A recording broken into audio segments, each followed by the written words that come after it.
আসসালামু আলাইকুম বিসমিল্লাহির রহমানির রহিম। হিংসা থেকে বাঁচার উপায়। হিংসা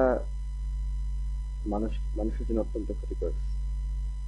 হিংসা যে করে সে নিজেও ক্ষতিগ্রস্ত হয়, অন্যদেরকেও ক্ষতি করে। হিংসা থেকে বাঁচাটা অত্যন্ত জরুরি। হিংসা থেকে বাঁচার উপায় হিসেবে ইসলাম বেশ কিছু নির্দেশনা দিয়েছে। ইসলামের হিংসা, হাসাদ ও নজর লাগা এগুলো থেকে বাঁচার জন্য কিছু সতর্কতা অবলম্বনের পরামর্শ দেওয়া হয়েছে। এর মধ্যে একটি হলো নিজের প্রাপ্ত ভালো খবর বা সফলতা এমন ব্যক্তির সামনে প্রকাশ না করা যারা ঈর্ষান্বিত হতে পারে। রাসূলুল্লাহ সাল্লাল্লাহু আলাইহি ওয়াসাল্লাম বলেছেন, তোমরা তোমাদের প্রয়োজন পূরণে সফলতা অর্জনের জন্য তা গোপন রেখে আল্লাহর নিকট সাহায্য প্রার্থনা করো, কারণ প্রত্যেক অনুগ্রহপ্রাপ্ত ব্যক্তি হিংসার শিকার। তাবরানী শরীফ। এই হাদিসটি বিভিন্ন সূত্রে বর্ণিত হয়েছে। তাবরানী, বাইহাকী সহ বিভিন্ন সূত্রে বর্ণিত হয়েছে। হিংসার ব্যাপারে কোরআনের নির্দেশনা রয়েছে। কোরআনে হিংসা নজর লাগা থেকে বাঁচার জন্য সতর্কতা অবলম্বনের নির্দেশনা দেওয়া হয়েছে। যেমন সূরা ইউসুফে ইয়াকুব আলাইহিস সালাম তার পুত্র ইউসুফ আলাইহিস সালামকে স্বপ্নের কথা ভাইদের কাছে প্রকাশ না করতে বলেছেন, যাতে তারা হিংসা না করে। এক্ষেত্রে সূরা নাস, সূরা ফালাক ইত্যাদি কথা আমরা সবাই জানি। হিংসা থেকে বাঁচার আর কিছু উপায়। হিংসা থেকে বাঁচতে নিয়মিত সূরা ফালাক ও সূরা নাস পড়া, আল্লাহর কাছে আশ্রয় চাওয়া এবং নিজের অন্তরকে পরিশুদ্ধ রাখা অত্যন্ত গুরুত্বপূর্ণ। কাজেই আমরা হিংসা থেকে বাঁচতে এই পন্থাগুলি অবলম্বন করি।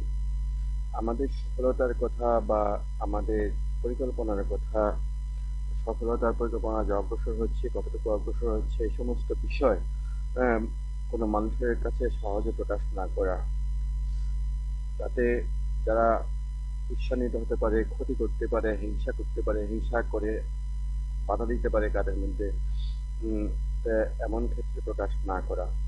হিংসার একটা আধ্যাত্মিক প্রভাব আছে। কেউ যদি হিংসা করে, তার কাছে বললাম, সে মন খারাপ করলো, সে আধ্যাত্মিকভাবে ক্ষতি চাইলো, সেটার একটা প্রভাব পড়ে। কাজেই যারা আমার ভালোতে আমার জন্য শুভাকাঙ্ক্ষী না হয়, আপনার জন্য শুভাকাঙ্ক্ষী না হয়, এমন ব্যক্তিদের কাছে সফলতার কথা প্রকাশ না করাই উচিত। তাতে হিংসার শিকার হওয়ার সম্ভাবনা থাকে, কাজে সফলতার পথে বাধা সৃষ্টি হতে পারে। আর এখানে কোরআন নির্দেশনা আছে, ইউসুফ আলাইহিস সালাম, ইয়াকুব আলাইহিস সালাম ঘটনা খুব মশহুর ঘটনা। এই ঘটনা আমরা জানি, সূরা নাস, সূরা ফালাক, এগুলির অর্থ আমরা জেনে নেব। জানে থাকলেও তো ভালোই।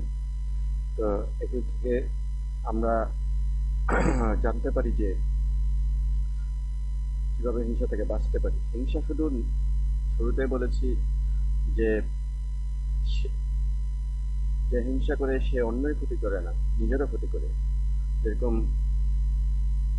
হিংসা সম্পর্কে হাদিসে বলা হয়েছে, তোমরা হিংসা থেকে বেঁচে থাকো, কারণ হিংসা নেকামলকে এমনভাবে ধ্বংস করে দেয় যেমন আগুন কাঠকে জ্বালিয়ে দেয়। আবু দাউদ, হাদিস নম্বর 4903। আরেকটি হাদিসে এসেছে, হিংসা সৎকর্মসমূহকে ধ্বংস করে দেয় যেমন আগুন কাঠকে জ্বালিয়ে দেয়। সুনান ইবনে মাজাহ, হাদিস নম্বর 4210। তাদের নিজের নেকামলও ধ্বংস হয়ে যায় হিংসার কারণে। মানব জাতির শুরুতে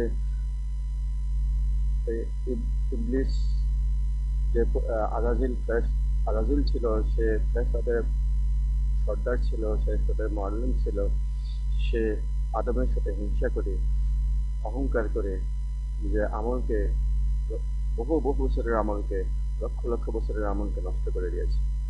কাজে আমরা এইসব ইসলামের ইতিহাসে এটা জানি, হিংসা কিভাবে যুদ্ধ, সংঘাত, দ্বন্দ্ব ইত্যাদি পৃথিবীর ইতিহাস থেকে জানি সৃষ্টি করে। কাজেই হিংসা থেকে নিজে বাঁচিয়ে অন্যকে বাঁচাই। আল্লাহ আমাদের তৌফিক দান করুন। আমিন।